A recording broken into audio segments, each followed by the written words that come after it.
Hey BT Kids, as you can probably imagine, we are back with another question from you guys, the kids. Today's question is, how do we know if we are going to like God's plan? This is an awesome question. To give a simple answer to a sort of complicated question, we honestly don't know if we are going to like God's plan for us. Sometimes we may not even know what God has planned for our lives. When it's put that way, it may sound like we're going through life without any purpose. That sounds scary, but that's also not the case. God guides our steps according to his perfect plan for us, and even guides us when we may stray away from him and his plans. To speak personally, when I graduated from high school, I wanted to be as far away from the Rio Grande Valley as possible. I thought that if I left the valley, I would be able to go wherever I wanted and accomplish anything I had set my mind to. What I learned though is that was not God's plan for me. He called me back home, and since then, I've had the opportunity to be able to lead you guys in worship, and it has been a blessing. Jeremiah 29 verse 11 says, "For I know the plans I have for you." This is the Lord's declaration. Plans for your well-being, not for disaster, to give you a future and a hope. While we may not know God's plan for us, we can be assured that his plan for us is the best plan for our lives and well-being.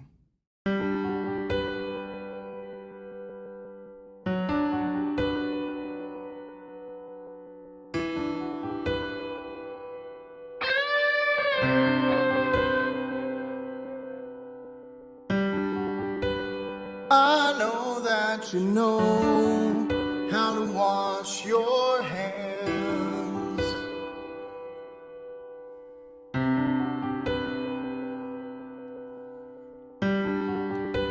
I hope that it is easy to understand.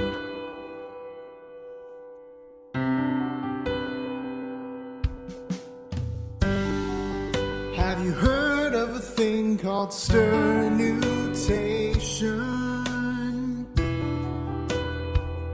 That's a sneeze.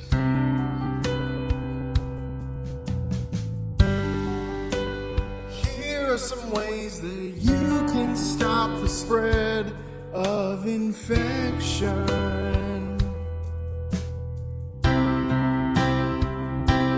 You can sneeze in your elbow, you can sneeze in your shirt, but please be sure not to sneeze in the dirt. We don't want to spread any germs, and I know you mean no harm. So from now on, just sneeze in your arm.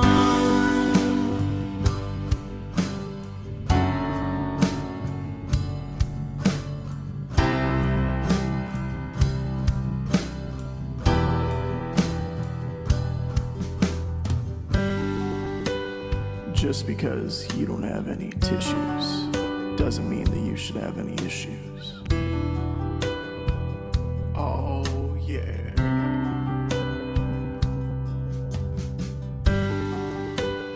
Don't be afraid to fire off your snot rocket.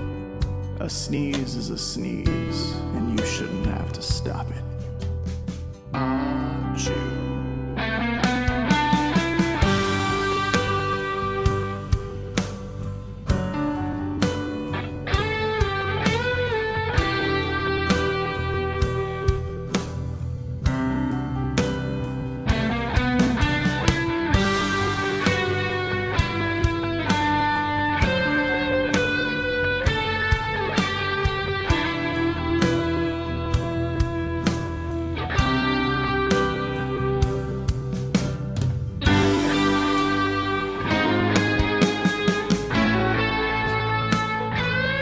You can sneeze in your elbow, you can sneeze in your shirt, but please be sure not to sneeze in the dirt. We don't want to spread any germs, and I know you mean no harm.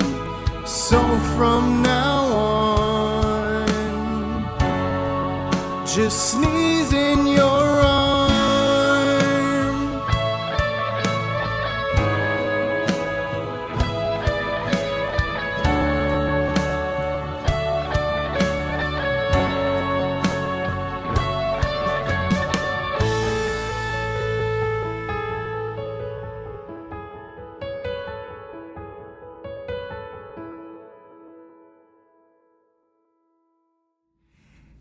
Hey BT kids, before we go into this week's lesson, let's go ahead and see if you paid attention last week with some review questions.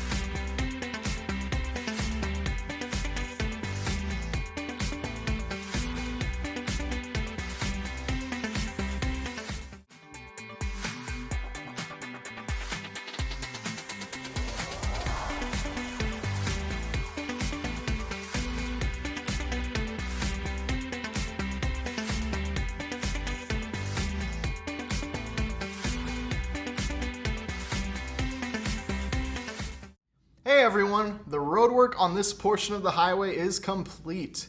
Everything about the road is improved. There are more lanes to drive in, no potholes to avoid, and much clearer signs and markings to direct people where to go. I'll tell you one thing I've never experienced before. The road is done, but nobody's using it. I guess people got so used to the construction and terrible traffic that they all found different ways to get where they're going. That's why a few friends and I have started a special team.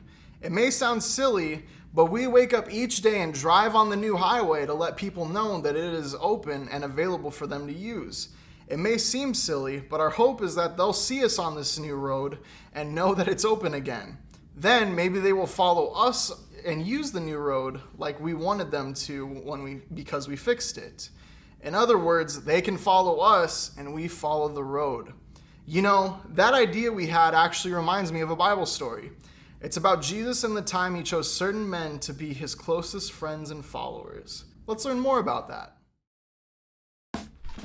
Hey, it's me, Megan. Guess what? Guess what? Guess what? Whoa, can you welcome our friends first, Jesse? Okay, hi. Guess what? Guess what? Guess what? Guess what? Okay, what? I am going to be a blue tornado! A blue tornado? Yes, a blue tornado! Can you believe it? Jesse, maybe you could tell us what a blue tornado is. Then maybe we will be as excited as you are. Oh, okay. I got picked to be on the blue tornado T-ball team. Oh, that's awesome, Jesse. Congratulations. Thanks. I could have been a red giant, an orange oriole, or a green thunder, but I really wanted to be a blue tornado, and now I am. I get to wear a blue jersey and a blue baseball cap. That's fantastic. In today's Bible story, some men got picked to be part of something special too. They did? Was it a T-ball team? No, even better. Jesus picked 12 men to be his disciples. Listen to the story.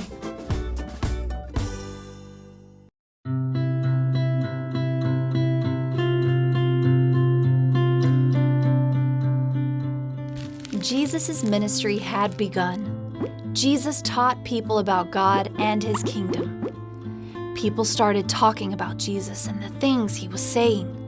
They wanted to know more. So big crowds of people followed Jesus to hear him teach. One day, Jesus was walking along the sea. He saw two brothers, Simon, who was called Peter, and Andrew. Peter and Andrew were fishermen.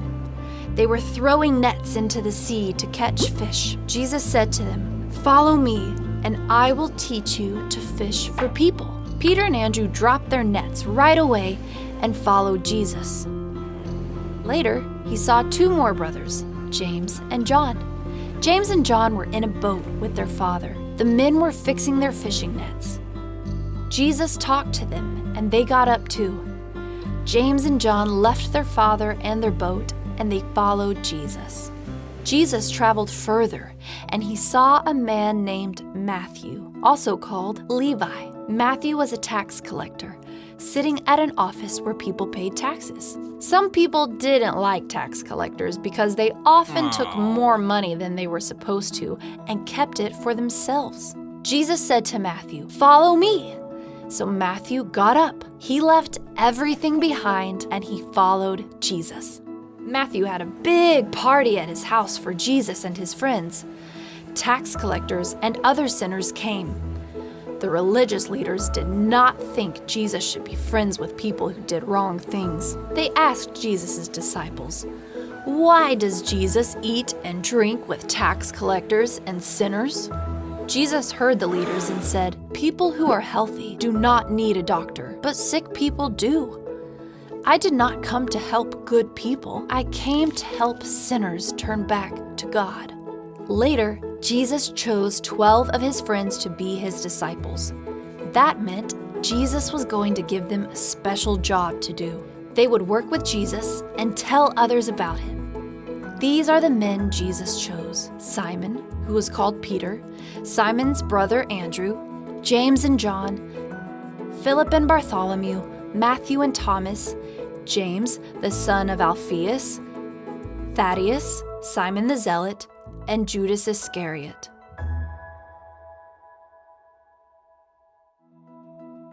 Jesus came to earth to show what God is like and save people from their sins. This is very good news.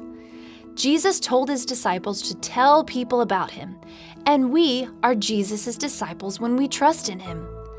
Everyone in the world needs to hear about Jesus. Good morning, boys and girls. Welcome back to BT Kids. I hope you're enjoying your time at home. Hope you enjoyed the worship with our one and only Logan Klein as he led today, and the question from kids. So before we start, I want to ask you a question. How many of you have ever played a game? It's a weird question to ask, but have you ever been in a situation where there's a lot of people and they have to choose teams? When I was little, I was short. I was really short for my age.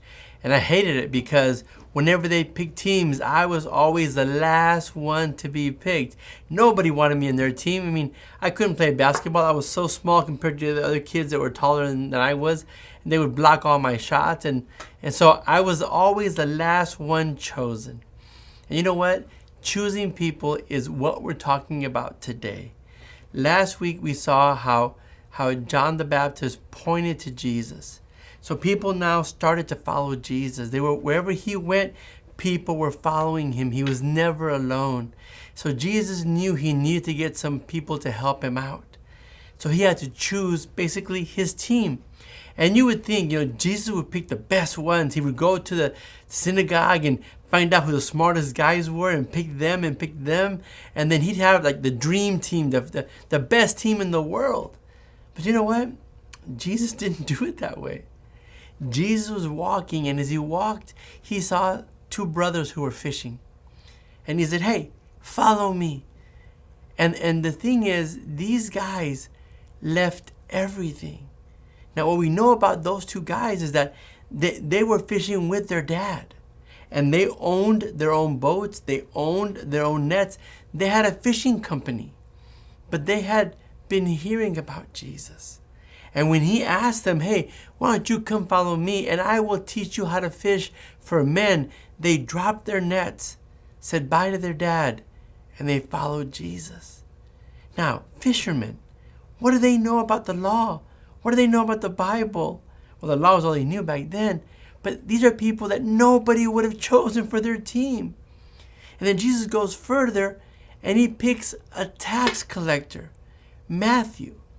Now, people did not like tax collectors back then because they were cheaters and they were liars. If you owed $10, they would charge you $20 and pay the $10 to the government and keep $10 for themselves. If you owed $100, they charge you $200. They keep $100 for themselves and then pay the $100 forward. They were not liked, and Matthew was a tax collector. And God said, "Matthew, follow me." So now we have fishermen. We have tax collectors. People who nobody would ever choose to be on their team. And yet Jesus chose them. Later on in our story, we see that Jesus is having dinner. And in that dinner, he has fishermen. He has tax collectors. He has people that nobody would ever hang out with, on purpose at least. And the Pharisees and the scribes were going, why are you hanging out with sinners? And I love what Jesus said. He said, healthy people don't need a doctor. Sick people need a doctor. People who are sinners, people who are the ones that are the most lost, are the ones who need a Savior. And Jesus, in choosing his team, he was telling everybody, it doesn't matter who you are. It doesn't matter who you are. I will take you. So see, even though when I was little and I was never chosen to be on a team, when I was 8 years old, Jesus chose me to be on his team. I became a Christian at the age of 8. And it didn't matter how tall I was. It didn't matter how fast I was or how smart I was. All that mattered was that Jesus loved me and he chose me. And today I want to tell you, it doesn't matter who you are. It doesn't matter what you can do or what you can't do. It doesn't matter how you look or how you think you look. All that matters is this. John 3:16 says, for God so loved the world that he gave his only son, that whoever believes in him. Anybody can join Jesus' team. All you have to do is believe in him. So my prayer today is that as you're home, and we talked about it in the past, if you've never become a Christian, if you're not part of the team Jesus, you can do that today. Simply follow the ABCs. A, admit that you're a sinner. B, believe that Jesus is God's son and that he died on the cross and he was buried and he rose on the third day. And C, confess him as your Savior. If you do that, you can be part of the team. I pray you join Team Jesus like I have, like Logan has, like Ms. Michelle has, like all of our people that we know are part of that team. We want you to be on our team as well. God bless you guys, and we'll see you next week.